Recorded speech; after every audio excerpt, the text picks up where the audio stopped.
자, 우리 디모데전서 1장 12절에서 17절까지의 말씀입니다.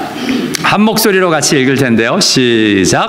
나를 능하게 하신 그리스도 예수 우리 주께 내가 감사함은 나를 충성되이 여겨 내게 직분을 맡기심이니 내가 전에는 비방자요 박해자요 폭행자였으나 도리어 긍휼을 입은 것은 내가 믿지 아니할 때에 알지 못하고 행하였습니다. 우리 주의 은혜가 그리스도 예수 안에 있는 믿음과 사랑과 함께 넘치도록 풍성하였도다. 미쁘다 모든 사람이 받을 만한 이 말이요 그리스도 예수께서 죄인을 구원하시려고 세상에 임하셨다 하였도다. 죄인 중에 내가 괴순이라. 그러나 내가 긍휼을 입은 까닭은 예수 그리스도께서 내게 먼저 일체 오래 참으심을 보이사 후에 주를 믿어 영생 얻는 자들에게 본이 되게 하려 하심이라. 영원하신 왕 곧 썩지 아니하고 보이지 아니하고 홀로 하나이신 하나님께 존귀와 영광이 영원토록 있을지어다. 아멘.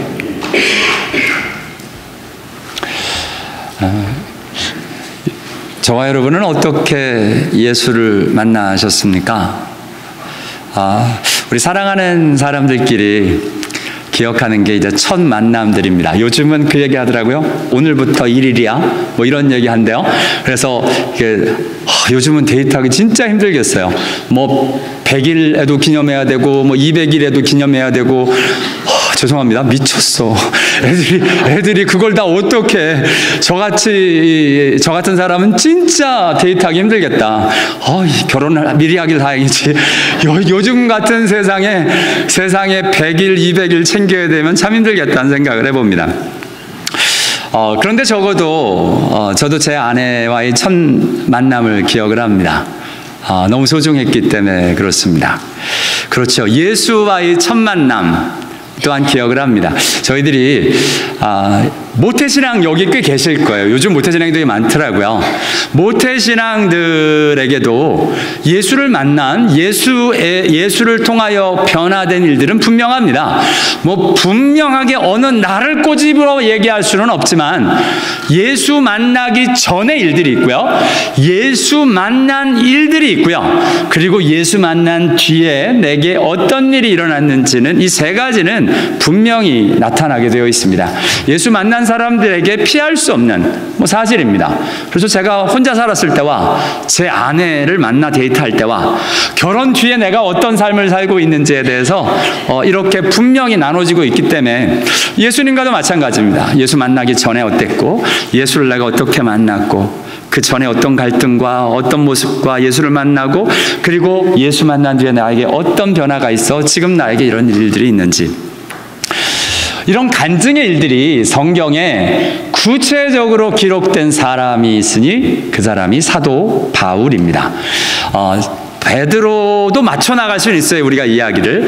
그러나 사도 바울만큼은 나름대로 분명하게 만나기 전과 만날 때와 만나고 난 뒤의 모습이 정확히 나누어지고 있는 것을 보게 됩니다. 이 간증이 한두 번 나오는 게 아니고요. 사도 바울의 간증이 사도행전에만 3번 나옵니다. 사도행전의 9장에 처음으로 예수를 만나는 때가 나오고요. 그 다음에 사도행전 22장에 예수님을 이제 간증하는 얘기가 나옵니다. 사도 바울이 3차 선교여행을 다 끝나고 예루살렘에 돌아와서 잡힙니다. 유대인들 앞에서 내가 어떻게 예수를 만났는지를 간증합니다.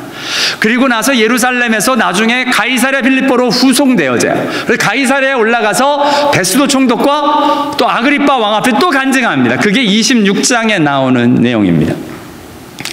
단지 그뿐만 아니고요. 사도 바울이 자기 서신서를 적으면서, 서신서가 13개인데요. 그 중에 갈라디아서, 빌립보서, 오늘 보면 디모데 전서에도 자기가 어떻게 예수를 만났는지에 대한, 그리고 나에게 어떤 일이 있었는지에 대한 구체적인 간증이 기록되어지고 있습니다.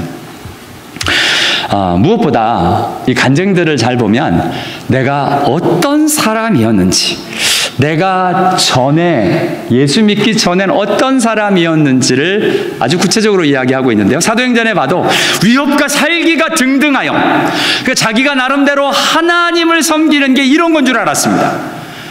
여러분 가끔 그런 분들이 계세요. 예수 믿는 것을 막 화를 내도 괜찮은 것으로.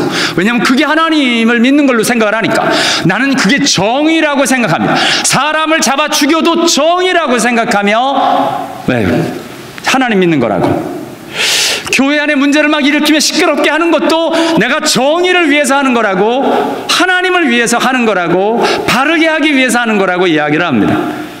근데 성경을 잘 보면 살기와 위협이 등등하고, 사람을 죽이기까지 박해하고, 사람들을 결박하여 옥에 넘기는 일들을 하면서도 맞다고, 예수의 이름을 대적하면서 성도를 옥에 가두면서 죽일 때 내가 찬송 투표 죽여라 죽여라 하고, 형벌로 강제로 모독하는 말을 하고, 예수를 배반하면 살려줄게 이야기를 하면서 강제로 예수를에게 배반하는 말을 하게 하고, 심히 격분하여 화가 나서 자기의 마음을 컨트롤하지 못해서 격분해서 외국의 성까지 가서 박해를 한다는, 끝까지 쫓아가서 일들을 한다는 것. 이런 일들을 하면서도, 왜냐하면 예수가 하나님인 줄 모르니까, 자기는 유대교에서 있는 하나님이 전부인 줄 아니까 그 하나님을 섬긴다고 하면서 이런 일을 한다는 겁니다. 이런 일을 하면서 자기는 맞다고 생각을 하며 살았습니다. 그렇죠. 예수 믿기 전에 여러분 나름대로 내가 예수 없어도 그때 잘 살고 있다고 생각한 사람 많았을걸요? 나만큼 착한 사람이 있으면 나와보라 그래! 이야기한 사람 여러 때입니다. 나름대로 예수 없어도 잘 사는 사람으로 있었던 것이 맞습니다. 예수 없어도 됐습니다. 그때는. 그리고 오히려 예수를 박해하고 핍박하기도 하죠. 예수 믿는 사람들에 대해서 손가락질하기도 합니다. 그 이야기가 지금 오늘 본문에 계속되어집니다. 특별히 갈라디아서에도 빌립보서에도 디모데전서에도 하나님의 교회를 심히 박해하고 멸하고 열심으로 교회를 박해하고, 심지어는 내가 전에는 비방자요 박해자요 폭행자였다. 그 앞에 나와 있는 대로 이렇게 대적하고 옥에 가두고 찬성 투표하고 죽이고 죽이기까지 결박하여 옥에 넘기고 모독하는 말을 하고 심히 격분하고 하는 이 일들을 오늘 본문에는 세 단어로 정리합니다. 비방자, 박해자, 폭행자였다 라고 이야기를 합니다. 여러분, 먼저 저와 여러분이 기억해야 할 건, 예수를 만난 사람들의 특징이 뭐냐면 내가 어떤 사람이었는지를 기억합니다. 내가 어떤 사람이었는지를 압니다. 모태신앙이었어도요, 간증을 보면 이런 겁니다. 내가 교회는 열심히 다녔는데요, 부모 손에 이끌려 다녔지만 예수 없이 다녔어요. 부모님 앞에서는 다 착한 척하고 교회 나와서는 열심히 주일학교 교사도 했지만 밖에 세상에 나가서는 내가 할 짓 다 하고 돌아다녔다고요. 이런 이야기가 나오는 겁니다. 옛날엔 그게 문제가 되는지 몰랐어요.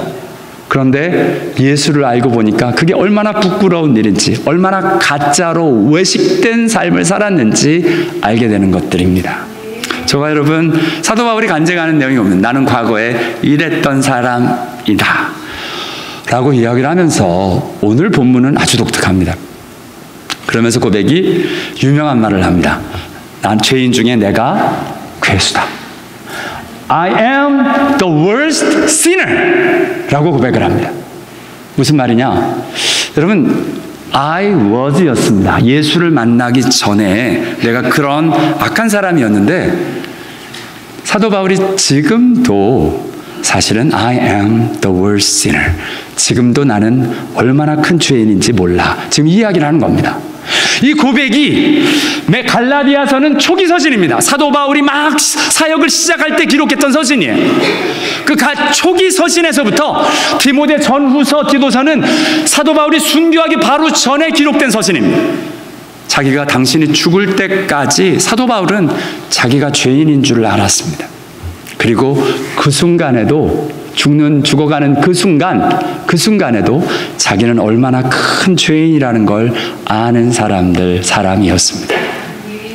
여러분, 이게 안 되면, 맞습니다. 예수 만나기 전에 나는 옛날에 과거에 나쁜 사람이었는데 내가 이제 예수를 만나고 의롭게 되었습니다. 그리고 내가 죄인인 사실을 모르면, 기억을 안 하면 사람들에 대한 정죄가 시작합니다. 저 사람 왜 저러나 몰라. 저 사람 문제야. 그런데 사도 바울처럼 I am the worst sinner가 고백되어지면 손가락질 할 수가 없습니다.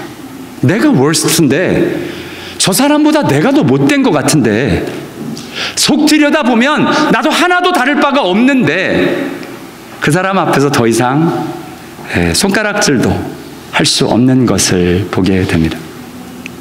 예수 믿는 사람들은 그래서 정죄하는 사람이 아닙니다. 심지어는 살인자들도, 심지어는 외식하고 말도 안 되는 신앙생활을 하는 사람에게도 우리는 손가락질할 자격이 없습니다. 예수 만나기 전에 저와 여러분은 안 그랬습니까? 예수를 몰라서 그럴 뿐입니다. 심지어는 그런 사역자들도 있고요. 심지어는 그런 장로님도 계실 수 있고요. 그런 일꾼들도 있을 수 있습니다.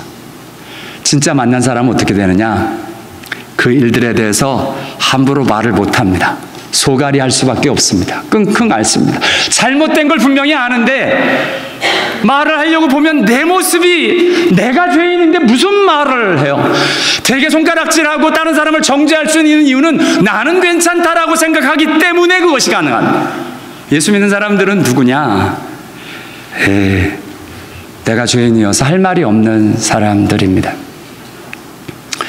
여러분, 예수를 믿어도 사도 바울은 내가 죄인의 중에 괴순이라 이 고백이 끝까지 살아있어서 로마서를 기록하면서도 유대인들이나 다른 기독교인들을 정죄하지 않습니다. 금요일날 지금 요즘 고린도 전후서를 보고 있습니다만 고린도 전후서에 나오는 말도 안 되는 교회, 타락한 교회인 고린도 교회를 향해서도 손가락질하지 않습니다. 거룩한 교회라고 선포합니다. 왜요?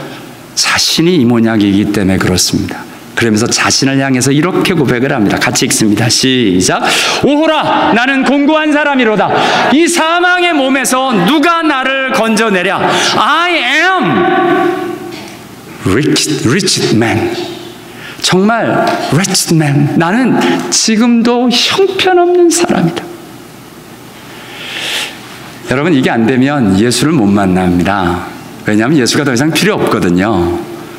저와 여러분은 죽을 때까지 예수 없으면 안 되는 사람들입니다. 예수를 만날 때 뭐를 보냐면 내가 얼마나 형편없는 놈인지를 알게 되거든요. 그것 때문에 예수 믿고 구원받아서 자유롭다고 떠들어댈 수가 없어요. 왜냐하면 여전히 나는 예수만 놓으면 형편없는 사람이 되는 걸요. 예수만 붙잡으면 살 것 같지만 예수만 놓으면 말도 안 되는 사람이 되는 것, 그게 저와 여러분의 현주소입니다. 저는 그래서 사실 맨 처음에 아담과 하와가 죄를 지은 다음에 가인과 아벨이 죄를 짓죠. 가인이 죄를 짓죠. 가인이 아벨을 죽입니다. 그때 죽이기 전에 하나님이 가인에게 이런 말씀을 하세요. 같이 읽습니다. 시작. 내가 선을 행하면 어찌 낫을 들지 못하겠느냐. 선을 행하지 아니하면 죄가 문에 엎드려 있느니라. 죄가 너를 원하나 너는 죄를 다스릴지니라. 아멘. 그렇죠. 저도 여러분, 예수 믿는 순간 죄를 안 지면 얼마나 좋을까요? 예수 믿는 순간 저희 머리 안에 음란한 생각, 거짓된 생각, 악의 일들이 싹 떠나버리고 진짜 천국을 살게 되면 얼마나 좋을까요? 그러면 저와 여러분이 더 이상 고민도 안 할 텐데요. 근데 여전히 저와 여러분 안에는 속사람이 살아 움직입니다. 아직 살아있어요. 이 몸을 입고 있는 이 세상을 사는 저와 여러분은 이 세상 살 때까지 이 죄의 일들이 끊임없이 올라올 겁니다. 이건 부인할 수가 없어요. 그렇지 않았으면 하나님의 아들이 돌아가실 이유가 하나도 없고 저와 여러분이 천국 들어갈 때 이 몸을 가지고 안 가고 부활체로 변화돼서 올라가는 이유는 이 몸 가지고는 안 된다는 거예요. 이 세상에 사는 삶 가지고는 안 된다는 거예요. 그래서 주님 이야기하십니다. 죄가 너를 끊임없이 원해. The desire, sinful desire is for you. chase you. 너를 따라서 끝까지 붙들고 가는 게 죄의 소욕이라는 겁니다. 맞죠? 참 답답합니다. 저도 애지간히 제가 참 못된 성격이 있는데요. 이게 좀 가라앉고 괜찮은 것 같은데, 거의 좀 예수 믿고 그러면 좀 다스려질 것도 같은데 가끔 이제 말도 안 되게 폭발되어져 나와요. 지난주 주일날 저녁에 한번 폭발했습니다. 정말 일주일 내내 고생했습니다. 그 그 일들을 사람한테 쏟아내지 않기 위해서 정말 이게 속으로 컨테인을 하다 보니까 속병이 나더라고요. 속병이. 저 뼈가 아프다라는 걸 이번에 뼈가 진짜 아프더라고요. 화를 참으니까 뼈가 아프더라고요. 근데 기도를 해도 화가 안 참아지는 거예요. 근데 거기서 입 벌리면 큰일 나거든요. 여러분, 목회자가 화났을 때 입 벌리면 이상한 소리 나오면 여러분 다 떠날 거 아니에요? 이 교회 어떻게 해요? 하나님 이름 창피해서 어떻게 해요? 그래서 하나님 앞에서 이를 악물고 참습니다. 말씀 전할 때도 하나님 앞에서 몸부림치면서 기도하며 말씀을 전합니다. 하나님, 정말 내 안에 있는 이 화, 이게 없어서 말씀을 전하는 게 아니라 이 말씀 이거 그대로 있지만 정말 말씀 전하는 순간에는 이것만큼은 다 가려주시고 좀 하나님 말씀만 통로가 되게 해달라고. 그리고 말씀 끝난 다음에 몸부림치는 겁니다. 강단 안에서. 왜요? 네, 내가 다스려야 될 죄가 내 안에 펄펄 살아있기 때문에 그렇습니다. 미워서 못 견디겠는 거예요. 오랜만에 아주 죽이고 싶도록 미워지더라고요. 죄송합니다. 예, 여러분의 목사가 이것밖에 안 됩니다. 그러니까 정말 얼마나 미움이 쏟아지는지 제 아내가 제 옆에 못 있었습니다. 도망가더라고요. 교회로. 갑자기 철회를 하겠대 또. 제 얼굴을 밤에 못 보겠다는 거지. 그러니까 고마웠습니다. 차라리 없는 게 나아. 안 그러면 제 아내 앞에서 제가 창피해서 어떡해. 감사하게 주일날 여러분 앞에 설 수 있을 정도까지는 되었습니다. 하나님 앞에서요, 너는 죄를, 전 이 표현이 너무 좋습니다. 죄를 없이 할 수 없습니다. 저와 여러분이 구원을 받는 일들은 맞습니다. 저희 영혼이 깨끗하여 천국에 이르는 그 영혼의 죄지만 이 육신의 몸을 입고 있는 저와 여러분은 끊임없이 죄가 올라옵니다. 그때 주님이 이야기하십니다. 죄를 다스려라. 그렇지. 그러면서 저와 여러분에게 이런 말씀을 주십니다. 같이 읽습니다. 시작. 내 안에 거하라. 나도 너희 안에 거하리라. 가지가 포도나무에 붙어있지 아니하면 스스로 열매를 맺을 수 없음같이 너희도 내 안에 있지 아니하면 그러하리라. 그는 나는 포도나무여 너희는 가지라. 그가 내 안에 내가 그 안에 거하면 사람이 열매를 많이 맺나니 나를 떠나서는 너희가 아무것도 할 수 없음이라. 아멘. 여러분, 예수 없으면 신앙생활 아무것도 못합니다. 예수 없으면 지금 내가 예수 잘 믿는 것 같아도 예수 안 붙들면 말짱 목사, 장로 아무 소용 없습니다. 예수 안 붙들면 바닥 기어버리고 맙니다. 죄인의 모습 그대로 다 살고 맙니다. 그래서 가끔 타락의 일들이 나타나고 하시는 분들에 대해서 정말 한국의 이상한 이야기 듣고 미국에서 이상한 얘기를 들어도 전 솔직히 정말 두렵고 떨립니다. 진짜 거짓말 하나도 안 보태고 나도 그럴 수 있거든요. 진짜. 저도 그럴 수 있습니다. 물질의 타락이 있을 수 있고요. 음란에서 성적인 타락이 있을 수 있고요. 미워서 막 싸우고 덤벼들 수 있다는 겁니다. 제 안에 그대로 다 있어요. 이게 없어진 게 아닙니다. 그걸 다룰 수 있는 유일한 방법은 예수를 붙드는 일입니다. 나를 떠나선 너희가 아무것도 할 수 없습니다. 예수 없으면 내 안에 있는 미움 다스릴 수 없어요. 예수가 없으면 내 안에 있는 욕심 다스릴 수가 없어요. 네, 이렇게 정말 예수 없으면 안 되는 사람, 그 사람이 사도 바울이었습니다. 사도 바울이 전에는 비방자요, 박해자요, 폭행자였는데요, 이렇게 내가 죄인인 이유는 딱 하나라는 겁니다. 조금 전에 예수가 없기 때문에, 네, 예수를 믿지 않기 때문이라는 겁니다. 우리 안에 죄가 올라올 때 예수를 붙들고 예수를 믿을 수만 있다면, 예수가 반드시 살아계시다는 것을 믿을 수 있다면 그 자리에 예수님께 이 모든 심판을 맡길 수 있을 텐데, 안 믿어지니까 내가 하려니까 내 성질 내 거 다 부려야 합니다. 하나님이 하시겠다는데, 너는 잠자코 있으려는데 내 성질 다 부리는 건 딴 게 아닙니다. 내가 해보겠다는 겁니다. 예수를 믿지 않는 겁니다. 예수를 믿지 않는 겁니다. 여러분, 우리가 용서받지 못하는 죄가 있습니다. 망사죄. 용사함이 없는, 이게 그물망자도 되지만 없을 망자도 됩니다. 그래서 사함이 없는 죄. 그가 무엇이냐면 여러분, 믿지 않는 죄입니다. 믿음의 일들이 회복만 되면 이 죄에서 용서함을 받습니다. 그런데 믿지 않고 끝까지 가면 여러분, 이 세상에 다른 어떠한 죄도 크고 대단한 게 아닙니다. 윤리적인 죄, 그건 별거 죄송한데 별거 아니에요. 그 죄를 이길 수 있는 건 딱 하나입니다.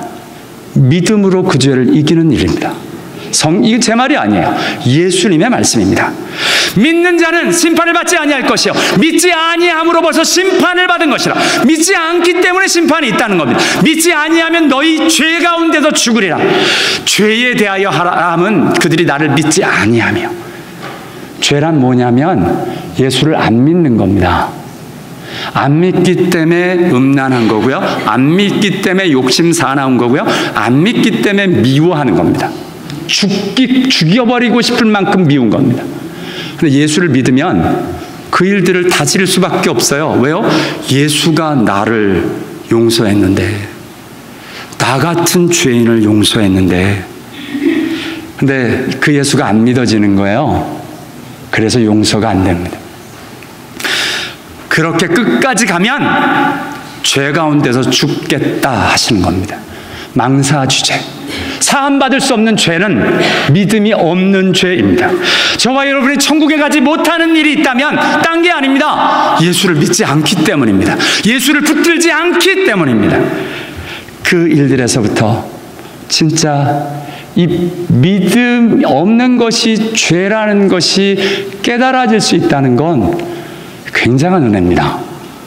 되게 죄라고 얘기하면 거짓말, 미워하는 거, 욕심 사납게 구는 거, 이런 것만 자꾸 생각을 하는데요. 성경이 말하는 근본적인 죄는 믿음이 없는 겁니다. 여러분, 부부 사이에서도 딴 거 다 괜찮아요. 믿음이 깨져버리면 부부 생활 못합니다. 하기 너무 힘들어요. 그거 회복하기 위해서 몸부림쳐야 합니다. 하나님하고도 마찬가지. 하나님 앞에서 믿음이 없으면 아무것도 못합니다. 내가 아무리 윤리적으로 정결하게 지켜도 하나님을 믿지 않으면 신앙생활 아무것도 못합니다. 하나님 앞에서 많은 사람들이 예수의 곁을 떠났을 때 예수께서 이렇게 물으십니다. 너희도 가려느냐? 그래서 베드로가 이렇게 딱 이야기를 합니다.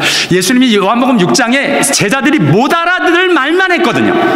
말을 못 알아듣겠어요. 아직 십자가에 달려 돌아가시기도 전에 자꾸 피를 마시고 내 몸을 먹으라고 얘기하니까 이거 식인종도 아니고 이게 뭐야? 그리고 수많은 제자들이 떠나갔습니다. 12제자가 남았을 때 예수가 묻습니다. 너희도 가려느냐? 그때 제자들이 이해가 되는 게 아니었습니다. 그냥 영생의 말씀이 여기 계시오니 우리가 누구에게로 가오리이까? 우리가 주는 하나님의 거룩하신 자인 줄 믿고 알았사옵나이다. 여러분, 우리가 이 세상에서 일어나고 있는 말도 안 되는 일들, 하나님이 왜 이렇게 하실까? 이해해서 우리가 하나님을 믿는 게 아닙니다. 우리 하나님을 믿기에 이곳에는 분명히 하나님의 뜻과 일들이 있을 거야 하고 믿고 가면 하나님을 알게 됩니다.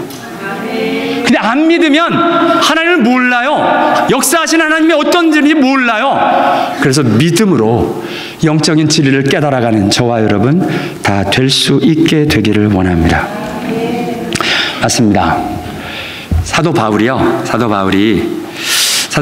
예수를 만나는데요. 오늘 사도행전 9장 22절, 26절을 보면 놀라운 경험을 합니다. 환한 빛이 예수를, 우리 사도 바울과 일행을 둘러엎습니다. 여러분, 우리들 가운데서도 예수 만날 때 놀라운 신비한 경험하신 분들 계시잖아요. 맞습니다. 신비한 경험이 있었습니다. 근데 중요한 건 신비한 경험이 아닙니다. 신비한 경험 가운데 사도 바울이 위대한 일들을 했어요. 하나. 거기서 물었습니다. 주여 누구시니까? 이 신비한 일들을 경험케 하시는 당신은 누구십니까? 라고 묻습니다. 저와 여러분, 하나님 앞에서요, 신비한 경험에 도취되는 어리석은 자가 되지 않길 원합니다.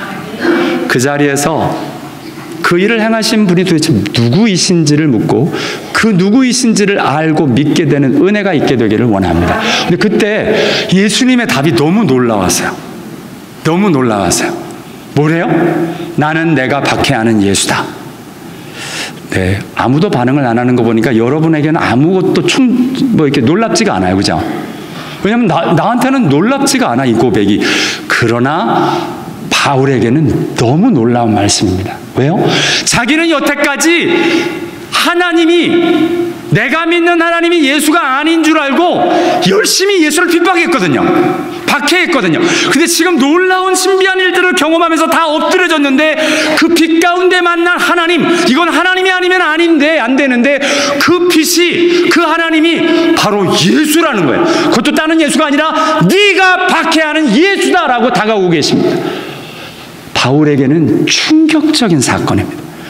왜냐하면 자기는 이게 옳다고 생각을 했거든요. 예수를 박해하는 게 옳다고 생각하고 가고 있는데 그게 지금 다 무너지는 순간입니다.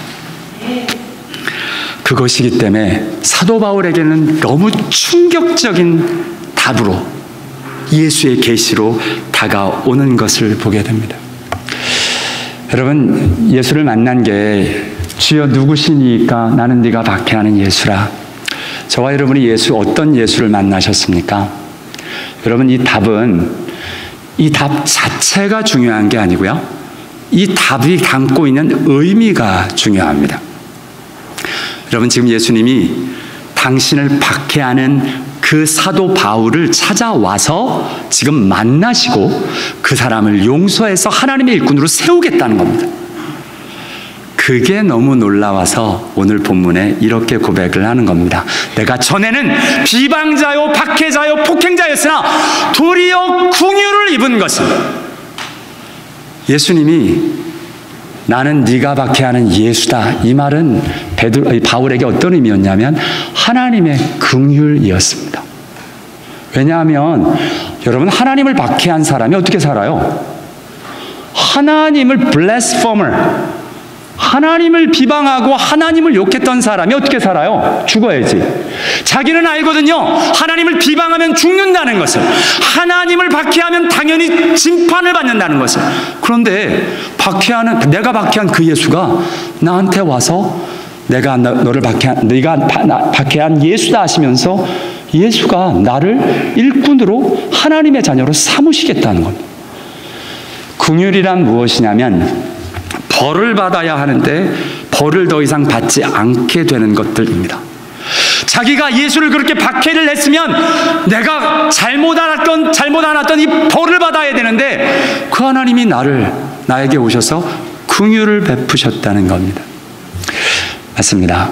저와 여러분, 신비한 경험, 예수님의 소리 듣는 것, 이거 이상으로 저와 여러분이 꼭 만나야 될 건 그 예수님이 누구냐는 겁니다.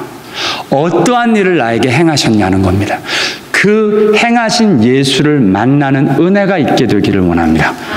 사도 바울은 보고 들었습니다. 빛도 보았고요, 나는 내가 박해하는 예수라는 소리도 들었습니다. 근데 그 소리와 본 게 중요한 게 아니라 그 의미가 나 같은 놈도 용서하시는 긍휼, 나 같은 놈도 사랑해 주시는 하나님의 은혜, 그 긍휼과 은혜가 나를 믿음과 사랑과 함께 넘치도록 풍성하였도다. 주님이 나를 받아주셨다라고 지금 고백하고 있습니다. 여러분, 저와 여러분이 구원받은 건 놀라운 기적을 보고 내가 지은 죄를 갓난아기부터 지금까지 모든 죄를 슬라이드처럼 다 지나가서 회개해야 구원도 아니고, 방언을 해야 구원도 아니고, 신비한 경험을 해야 구원도 아니고, 예수님의 긍휼과 은혜를 깨달은 사람, 십자가의 진정한 의미를 깨달은 그 사람에게 구원이 일어날 줄을 믿습니다. 저와 여러분 안에 상황이 어떻든 말씀이 어떻든 그 말씀과 상황이 내가 죽을 놈이었는데 예수가 살리셨습니다. 내가 죄인 중에 죄인인데 예수가 나를 용서해 주셨습니다. 십자가로 나를 자유케 하셨습니다. 그 고백이 있는 저와 여러분 다 될 수 있게 되기를 원합니다. 그래서요 갈라디아서에서는 재밌게 내가 전에는 유대교에 있을 때 행한 일을 너희가 들었거니와 하나님의 교회를 심히 박해하고 멸하고 똑같이 간증을 쭉 합니다. 그러면서 오늘 나는 네가 박해하는 예수다라고 만나는 그 일들, 환한 빛이 자기와 자기 일행을 뒤엎었던 그 일들을 어떻게 해석을 하냐면 그를 내 속에 나타내시기를 기뻐하셨을 때로 표현하고 있습니다. 여러분, 아무리 신비한 경험, 대단한 일들을 경험하고 하나님의 소리를 듣는다고 우리가 변하지 않습니다. 그 말씀과 환경과 상황과 일들이 내 안에 의미가 되어지고 내 안에 예수가 살아나고 내 안에 예수가 나타날 때 저와 여러분 안에 진정 구원의 역사가 일어나는 줄을 믿습니다. 사도 바울은 여기에 놀라운 표현을 썼어요. Reveal His Son in me. Revelation, 계시. 우리가 계시라고 하면 뭔가 놀라운, 뭔가 의미 있는, 앞에 일어나야 될 계시. 아니요. 진정한 계시는 예수 그리스도입니다.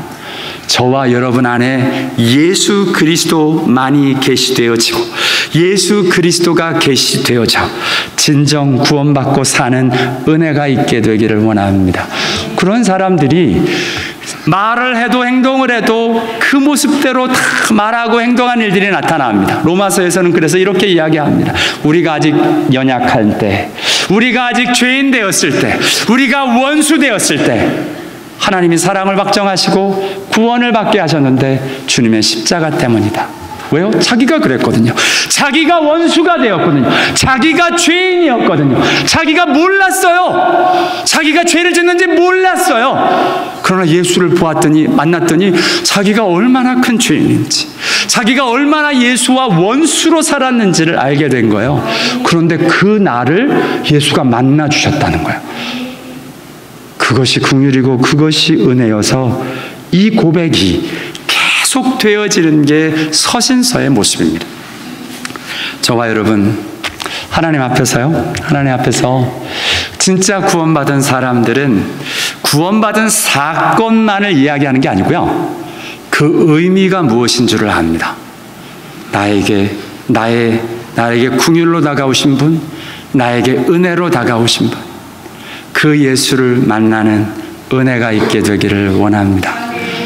여러분, 이 표현을 하시면서 오늘 본문에 이렇게 이야기를 하세요. 믿보다 모든 사람이 받을 만한 이 말이요. 이 표현은 성경을 찾아보면 디모데 전후서, 디도서, 목회 서신밖에 안 나와요. 무슨 말이냐? 지금 사도 바울이 이런 표현을 쓸 땐 인생을 마무리하면서 마지막 사역을 하며 순교를 앞두고 있으면서, 야, 이건 진짜 놀라운 말이다. Here is the true word saying. 이건 진짜 놀라운 말이다 하며 고백하고 있는 내용인데요. 오늘 그렇게 여러분에게는 하나님의 말씀 중에 이런 말씀이 있다니, 이건 너무 놀라운 말씀이다. 어떤 말씀이 있나요? 사도 바울은 그 말씀이 오늘 이 말씀이다라고 이야기하는 거예요. 정말 너무나도 단순하게 믿보다 모든 사람이 받을 만한 이 말이요, 그리스도 예수께서 죄인을 구원하시려고 세상에 임하셨도다. 이게 자기에게는 이게 trueworthy, 정말 놀라운 말씀이다라고 고백하고 있습니다. 여러분, 이건 너무 당연한 말이잖아요. 예수가 우리를 위해 돌아가셨습니다. 예수가 우리 죄를 사하기 위해 오셨습니다. 이거는 그냥 기본 아닌가요? 너무 단순한 거 아닌가요? 아니요. 이 고백이 정말 놀라운 고백이 되어지는, 이게 진짜야. 이것만 있으면 돼. 왜냐하면 내가 죄인 중에 괴수거든. 나 같은 사람을 구원하라고 오셨어. 이 고백이, 이 표현 하나가 나의 모든 것이 되어지는 것, 그게 지금 사도 바울의 고백이 되고 있는 것을 보게 됩니다. 너무나도 당연한 말, 너무나도 당연한 고백, 그러나 그 고백이 하나님 앞에서 의미 있는, 예수가 나를 위해 십자가에 달려 돌아가셨습니다, 이 표현 다 하잖아요. 근데 그 표현에 감격이 심어지고 그 한마디에 눈물이, 마음이 무너져 내릴 수 있는 그 은혜, 그게 저와 여러분에게 임할 수 있게 되길 원합니다. 여러분, 사랑하는 사람들끼리 하는 얘기를 보면 진짜 유치해요. 별것도 아닌 거 가지고 막 비비꼬고 난리들이에요. 여러분, 예수와 사랑의 일들, 예수의 사랑을 받은 자는 크고 놀랍고 심오한 말, 산은 산이요 물은 물이로 돼 이런 거 말고, 알아듣지도 못할 말 가지고 깊다 이런 거 말고요, 진짜 그리스도 예수께서 죄인을 구원하시려고 세상에 임하셨도다. 와, 그 말 한마디에 미쁘다 모든 사람이 들을 이 말이여라고 외치며 하나님 앞으로 흥분하고 있는 사도 바울의 모습을 봅니다.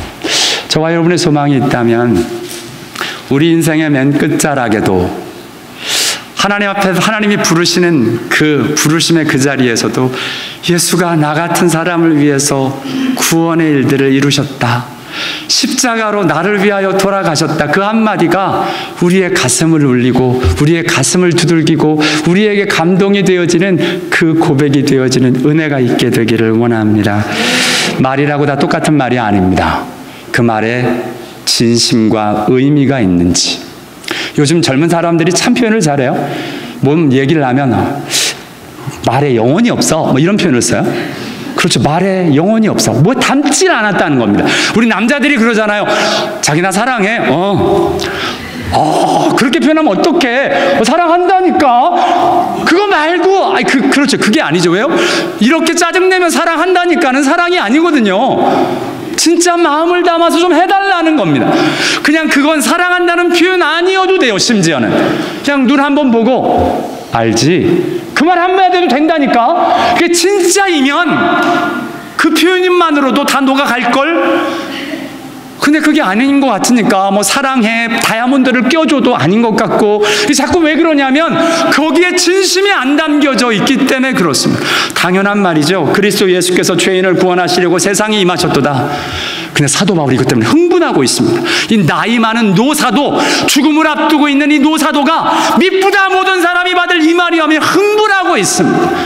저와 여러분에게도 예수의 십자가가 유일하게 흥분되어지는 그 고백이 되어질 수 있게 되기를 원합니다. 이런 사람들은요, 오늘 사도 바울은 이 간증을 하면서 이렇게 되니까 일어나는 일이 당연히 감사하겠죠. 우리 주께 내가 감사함은 하고 시작하고요. 12절에 그리고 찬양으로 마무리를 합니다. 감사와 찬양, 그것이 시작이요 끝입니다. 여러분, 내가 그런 죄인 가운데서 구원을 받았습니다. 그러니 얼마나 감사합니까? 그러니 이제 찬양할 것밖에 없잖아요. 그거 다 뒤로 하고, 감사는 다 뒤로 하고, 불평과 불만과 비난과 악의 일들이 막 쏟아져 나오는 일들은 내가 어떤 자리에서 구원을 받았는지를 다 잊어버렸어요. 예수를 안 믿어. 진짜 믿지를 않으니까 엉뚱한 소리, 내 안에 이것이 바른 것 같고 이 일들로만 열을 내고 있는 사람들의 모습을 보게 됩니다. 여러분, 우리 예수님이 저와 여러분을 위하여 십자가에 달려 돌아가셨답니다. 그거 사실 하나 때문에 감사와 찬양이 그치지 않는 저와 여러분 다 되실 수 있게 되길 원합니다. 기도하겠습니다.